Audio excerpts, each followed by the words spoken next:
This is episode 36 of the Fitness Plus Technology Podcast, a special episode in memory of fitness industry leader Michael Scott Scudder. Hello, everyone. Thanks for joining the Fitness Plus Technology Podcast. This is Bryan O'Rourke, the president of the Fitness Industry Technology Council, and we're so glad that you've enjoyed and are joining us here on the podcast today.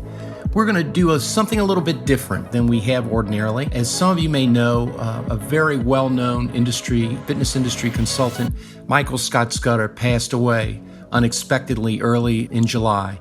He was a dear friend of mine, a dear friend of many people, and a colleague that we respected for his trends and views and research that he shared openly with the industry. We're going to go back to an interview that he and I did 6 years ago on what's happening to the fitness industry and what our thoughts were at the time. We're doing this in his honor because many people are mourning his loss, and we thought it would be a good thing to think back on all of the great things that he's done and reflect upon his views and mine of 6 years ago. So without further ado, we're going to share this interview, and please keep Michael and his family in our prayers. He will be dearly missed. Thank you. Hi, I'm Bryan O'Rourke. Thanks for joining us. I'm being visited today by a maverick. Some call him an enemy. Many call him a dear friend. 35 years in the health club fitness and wellness business. A good friend of mine, Michael Scott Scudder, welcome. Good morning. Thanks for being here. I appreciate you spending time. So, Michael, you and I have a lot of opportunity to chat about this business we're in, right? What do they call it? The health club industry, the fitness industry? Whatever. 35 years in the business. What are you seeing out there? What's going on from your point of view? Probably the most significant shifts and changes that I've seen in my career in the industry. A faltering, if you will, of the old ways that we did business. And what I mean by that is really how it so quickly evolved from an exercise business into a membership sales business. And that really is the model that has been followed for 30-some years. And while that's still predominant, that game doesn't seem to be producing the results that it once did for the massive clubs. So we're seeing that shift. We're also seeing the shift of technology, of how technology, which you and I talk about all the time, has affected people, consumers, from a standpoint of alternatives to bricks and mortar. And so what I see right now is kind of this, you use the word bifurcation, I use the word divergence, and it's kind of like Robert Frost, two roads diverged in a wood and I. Yeah. And what's beginning to occur is that you've got a small group of very large players capable of mass marketing, capable of big capital, capable of getting more big capital, that are beginning to own this fitness membership market, and then the others that are trying to figure out how do we hang on. And at the same time, here's this other road offshooting into what we're calling wellness once again for about the 800th time, but it really is going to be subsidy, reimbursement programs, maybe not memberships initially, and obviously physician referral, which will drive that. So you've got this real neat opportunistic shift going on. At the same time, many of the operators, in fact, I would say most of the operators are like, what do I do? What's happening? Exactly. Exactly. Yeah. No, it's true. And tell me about that. So you just recently acquired or entered into a new relationship, the Fitness Industry Group, right, Fig? Right. And, I know your research. I follow your research, of course. Your surveys are outstanding content that you share openly. How many people now in the fitness industry, health club facilities, are you reaching in your network now? Over 30,000. And 90% of that are the decision makers, the people that write the checks. Fitmark does a wonderful job of getting to the instructors, and I think IDEA Peter and Kathy do a wonderful job of getting to the trainers and the instructors. I want to talk to the owner-operators, general managers. Those are the people that are in the trenches every day. And so that's my audience. And that 30+ thousand is increasing as we go. So when we talk about bifurcation, by the way, congratulations on that move. Thanks. And I know you're going to reach a lot more people with your Maverick message, which I love following. We talk about bifurcation. I know you're very close with the Planet Fitness organization. The low cost, they call them low cost providers. And we talked about, it's kind of akin to retail and what happened with Walmart and Target and how those redefined an industry. Yeah. Tell me about that. What do you see in the low cost market? I hate using that term, but in that model, do you see that model taking a sizable amount of share? Yes. And I want to qualify. Mike Grundahl, the CEO of Planet Fitness, I've known for a long time. He's been very gracious with information to me and really explaining the Planet Fitness model as much as he can without giving away trade secrets. And he's extremely good franchisor that way, that he doesn't give away trade secrets. And basically what I see that they've created, that by the way, Bally had the opportunity to do 30 years ago, but failed simply because the cost of sales for Bally was so high. And Planet Fitness figured that out. Don't have much cost of sales, right. So what's beginning to occur, I think you and I have agreed on the term budget. I think Mike Grundahl and some others, maybe the Fitness 19 people and Retro and like that, they might say value. I don't have an objection to that term, but I would call it budget fitness, because I think there's, by the way, two delineating points now. What I have established over 4 years of surveys is that low price is now, let's say, under $30 down to around $20. Budget price is $19 to $10 on back down to $10 or less, $9.99. Right. So we've really got these two niches in here. And if you look at a Planet Fitness store, the average Planet Fitness store has 8,000, 9,000 members. So you're talking $100,000 a month EFT, with a cost factor far less than the average club. And I think one simply has to look down the road and realize they've come from a half a dozen stores 8 years ago to 450 plus stores right now, and a total, by the way, of about 900 in the pipeline over the next 36 to 48 months. Well, that's huge influence on the marketplace. Absolutely.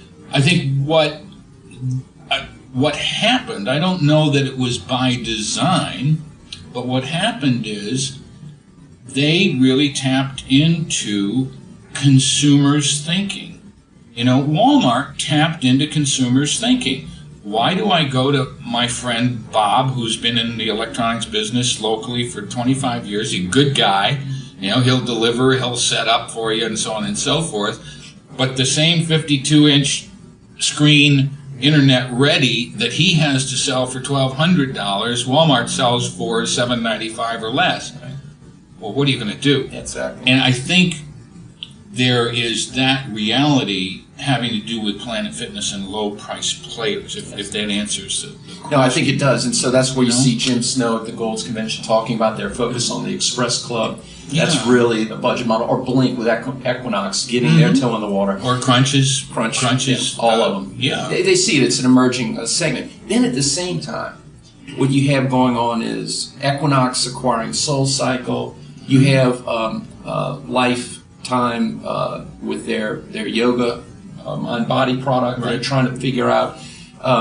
That's the high end, the more experiential end. Like we were talking about earlier, the notion of these really nice private studios that are being run increasingly by people, the smaller square footage, the more highly engaged, higher ticket.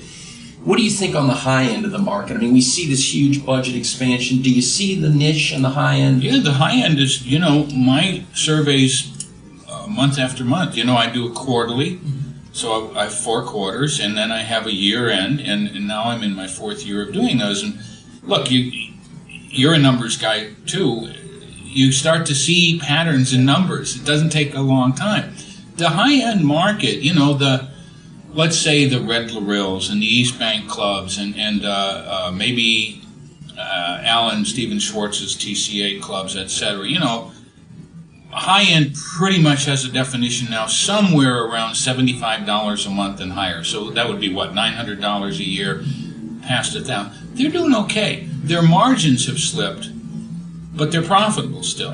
And they have the facilities diversity and the management layering within a marketplace, obviously, to hang on. They're going to have to figure out, how do they get into wellness? Can they get into wellness, in time? They get chipped away at by the low-price players that emerge around them. But they're okay. They're really okay. It's this vast middle now between roughly $30 a month, $350 a year, up to, $60, $700, which is a really wide cut, right? They're the ones that are saying, where do we go? Right. Because look at the competition in there. Think about it. We haven't even talked yet about LA, 24.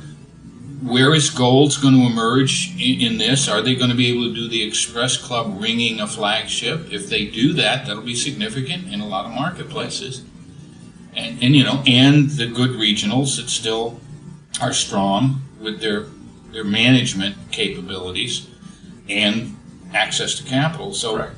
You got a middle that's kind of a lot of pressure. Well, it's kind of like the whole retail world right now. The middle is like one of those Vegas hotels that finally has run its course, so we blow it up and it implodes on itself from inside. And that's kind of what's occurring in the middle. And like we talked about before that, the math, just look at the math. The cost of construction and operations has gone up 3 to 4 times, yet the price of memberships has stayed the same. It's a decline over the last 30 years on an inflation-adjusted basis. So it's nuts. The industry has to reconfigure. What do you see? I want to turn this back to you. Yeah. What do you see? Well, I love that question, and we're going to go into a break here. And I'm with my friend Michael Scudder. We're going to take a break for a second. Then we're going to focus a little bit on this technology component, a little bit about social media, what you're seeing out there, and some other thinking about maybe where some of this is going to end up, because it's interesting talk. Thanks, Michael.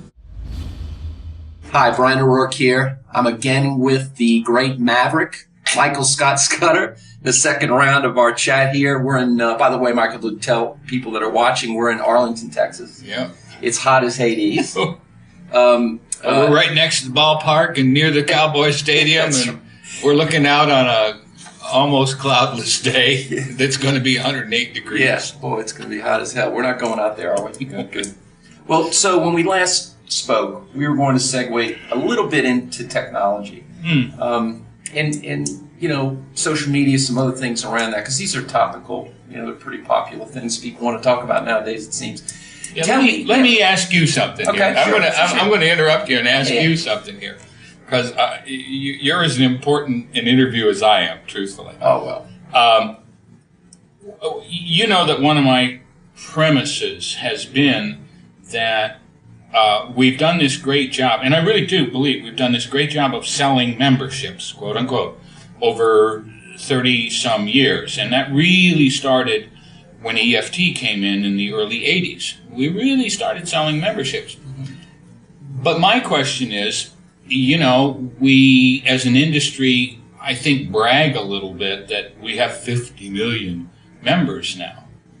But if you look at the numbers, we've lost somewhere in the neighborhood of 100 million people that didn't come back to us, or at least didn't come back to us with any frequency. They might have come back and disappeared again, right? Yes. So, one of my premises has been that, they might have been members, and we might have thought that we had their loyalty because they signed a 1-year agreement with us to pay or something like that. Right.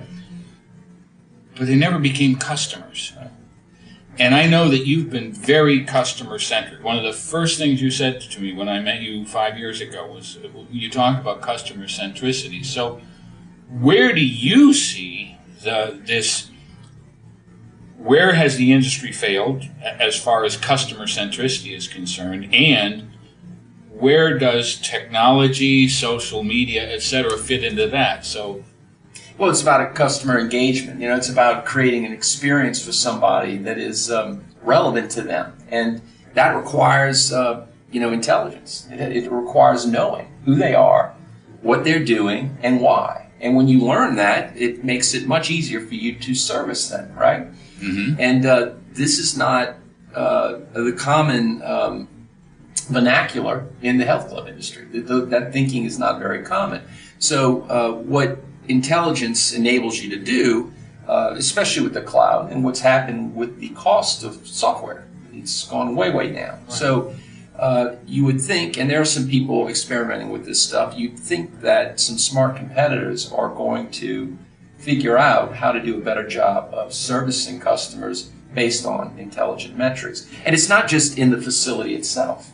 It's also in the digital world, because increasingly, I think, what's going to be a big, big important thing, as it is with retail, is the melding of the digital and physical experience. So when I'm going to a website to get information, or I'm using a device that's tracking what I'm doing here or there, my facility knows that, and so we can deliver a combined experience for you, Michael. We know you're a male, we know the age group you're in, perhaps you have certain interests, and we know that you're going to a website to find out maybe about cycling. So we can communicate with you knowing that in a much more effective way that's going to keep you engaged and give you what you need. That is what you're going to need to see. Well, see, I'll assert to you that exempting the latter, which you just spoke about, the club operators think they already know this. Well, but Bryan, I have a database, I have a club management, and I have all their information, and they do have to check in.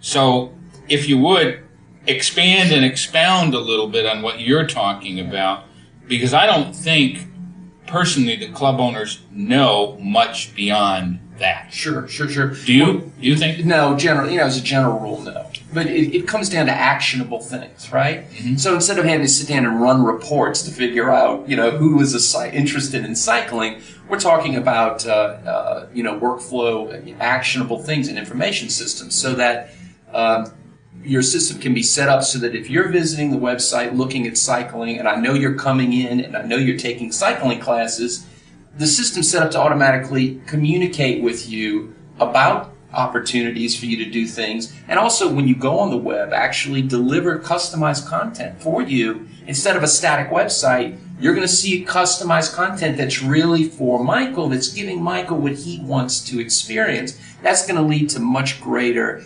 retention, much happier customers, and an opportunity to generate a lot of revenue that we're not able to generate right now. You mean that on this little custom place, whether it be a website or social media, because I'd like to ask you about actually embedding websites inside social media, which is this new phenomenon that's coming up. So what you're really saying to me is, I would have an opportunity to buy something as well. That's correct. Revenue opportunity. And that your intelligent club management software would know that I was doing that and when I did it, et cetera, not only outside the club, but inside the club. Yeah. That's correct. Yeah. And it's not just that. It's just, there's so much revenue opportunity. You have to start thinking about how businesses like Amazon operate and these other companies where, customers, when you start understanding metrics behind customers, it gives you opportunities to create tremendous revenue that you don't have, until you know it. And that is the kind of thing you're going to see smart and probably well-capitalized competitors start to do, which gets back to the overall market trends, because as some of these change reach scale, they're going to be able to implement technology that it's going to be harder for smaller operations to do. Well, this sounds like I'm interviewing you here, but if you're comfortable with that. Sure, whatever.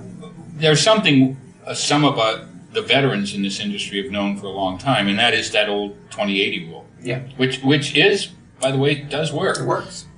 20% of your customer base is going to provide you with 80% or more of your ancillary revenue. Right. Now, talk a little bit, if you would, about how intelligent software, intelligent solutions, intelligent identifiers, if you will, actually helps the club of the future, if you will. How does it help do that?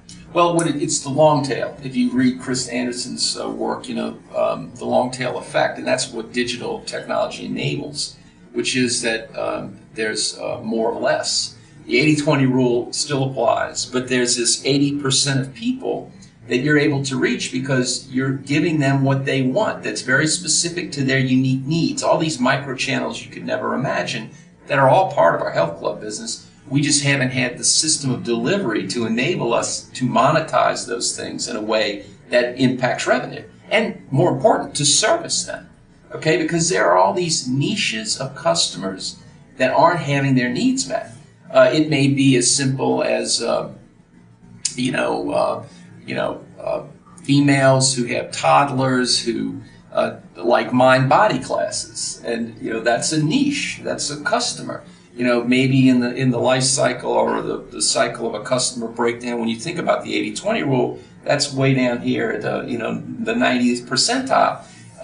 But having that digital platform with physical execution in a facility, it enables you, because customers are coming to your websites. Yeah. They're engaging online, particularly in the social space. Oh, absolutely. They're really coming to social media. And if you're not engaging with them around their interest as a brand, you're going to lose them. But secondly, in the long view, you're missing an opportunity on multiple levels. So in one sense, you're saying that true technological innovation, which is already available and quite inexpensive, yes. True technological innovation is going to enable us to recognize, A, that the customer is coming in, let's say with a somewhat open pocketbook, and we're not capitalizing on that at all. We're still selling this $39 or $49 a month bundled membership that one price fits all and you can have all this, which is not a workable model. Right. Maybe we'll get into that in another interview. Right. But what you're saying is that the customer really is coming in, more and more of them willing to buy, and we simply don't have a way of identifying that yet, and have not identified it. That's correct. That's correct. Wow. I mean, look at digital commerce. There's just so many ways of doing that. You can look at other models. In the retail space, let's look, for example, at another industry. Retail now, almost 50 cents of every dollar of merchandise is purchased via online. Okay, and the smart brands, whether they're at the high end of the scale, Neiman Marcus, or whether at the low end scale, Walmart, they're all delivering merchandise both in bricks and mortar and via digital engagement. And when you're going to a Walmart website, they know who you are. Yep. And so what you're seeing on the sides of your screen are products that they're learning that you're going to like. It's intelligence. What that does is that drives engagement, it drives revenue. That's what I'm talking about. I just got 2 days ago an email from Walmart that says, by the way, we know that in the past you have purchased such and such, now available at our store, Taos, New Mexico, little Taos, New Mexico. And I thought to myself, wow, how smart is that? They really, in a way, are showing interest in me. I know they want to sell to me. Okay, fine. That's what I go to Walmart for, is to buy something. But they're showing interest in me. So you're also saying that, club owner, take a look at this. Here is a way that seamlessly and almost effortlessly you can show interest in your customer. Right, and you can target it around certain practical needs. So, I'll bring up cycling again. Okay. So, I like to cycle. Right. And, that means that equates to me taking an RPM class in my facility. Right. It means that I'll go riding with friends. It means that there are certain unique needs I'm going to have or be more prone to be interested in as a cyclist. Mm-hmm. So when you think about that as a customer, bringing in another variable, think now about how so many bricks and mortar health clubs are continuing to market with generic messaging, across broad spectrums of people. You mean continuing to unmarket? Yeah, and with the semi industry versus think about, you can target Facebook ads to people who have interest in cycling. And by the way, if you know that I'm interested in cycling and you're already connected with me on Facebook and you know my profile, then I am connected with a bunch of other cyclists more than likely, right? Mm-hmm. So this is where, by servicing me very well, by anticipating my needs as a cyclist who happens to come into the club 6 days a week unless I'm traveling, what am I going to be? I'm going to be engaged. And you know what I'm going to be telling all my cyclist buddies? This is great. And by the way, they've negotiated a great deal with the spokesman down the road for some bikes, and we're going to coordinate again, you start rethinking the business model from a membership perspective to a customer perspective. Yeah. And you start redefining opportunity for revenue generation. It makes you rethink everything. I have to ask you a question. Does your health club recognize and give you credit for that you do go out and cycle on Saturday morning with your buddies? No, I don't. And listen, isn't that ridiculous? Well, and listen, I have a wonderful club, and I like those people, but I don't ever even get an email. And you know why? Because if you talk to most people in the health club industry who are very respected, the thinking is, and you out there know what I'm talking about, let sleeping dogs lie. Don't communicate with members because they're going to realize that they've been paying us every month and they're going to cancel. Right. What kind of philosophy is that? And you wonder why attrition rates are 40 and 50%. Well, in today's world, you cannot hide. You've got to accept that. That's why so many health club owners, and I'm sure you see this, I do when I'm out there, they are scared to death of social media because you cannot hide in the social media world. Yeah. If your club is dirty and you're not taking care of people and you're not engaging people and you don't have a lot of fans, or better worse, if you're mistreating people, you're going to be in trouble. Mm-hmm. There's nowhere to hide. Thank you for listening to the Fitness Plus Technology Podcast. Here's a quick message from Bryan O'Rourke. Hello, everyone. This is Bryan O'Rourke. Thanks for listening to the Fitness Plus Technology Podcast with Josh and all of our fantastic guests. Look, we have done almost 40 of these podcasts to date, and there will be many more to come. And what surprises me is I hear from leaders in the fitness industry across the world all the time about how much they enjoy this content. Don't you want your brand, your service, your product in the fitness industry to be featured on this podcast? I would. And so please check with us in the show notes, get some information, become a sponsor. Let's help this podcast grow to serve the industry around the world. Thanks very much for listening.